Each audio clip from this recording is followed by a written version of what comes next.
In order to execute the details of our training plans, you should establish some baseline testing. For the swim, I like to do a 1K time trial. For the bike, I like to do a 20-minute functional threshold test. And for the run, I like to do a 5K event. But if you don't have access to do an event, doing your own time trial at a track is the next best thing.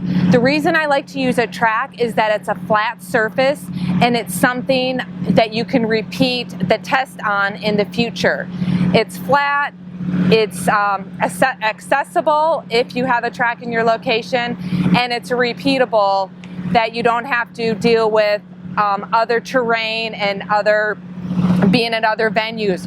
One track is usually similar to another track with regards to distance. Now I like you to establish this baseline data of pace, heart rate, and power if you're running with a power meter.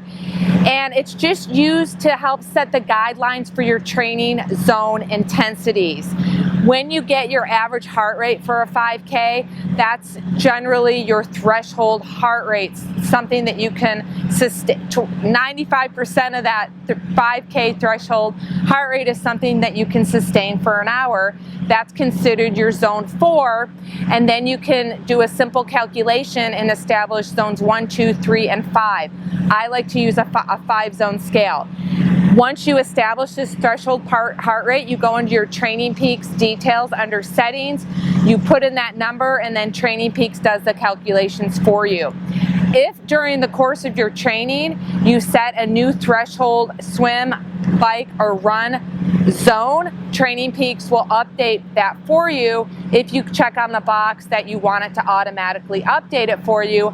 Otherwise, you're going to have to go and input the new power values or pace or heart rate.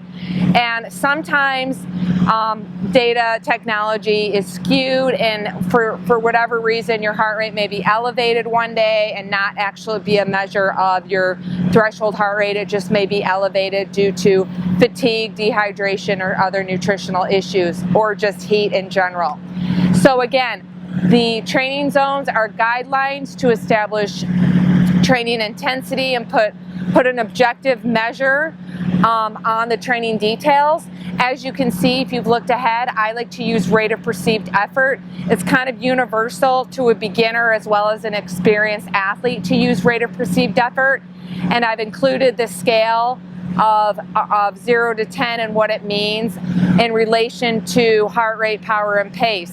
So once you establish these zones, you can kind of use a little bit of a correlation to what your effort is according to what that heart rate should be and what that power or what that pace should be.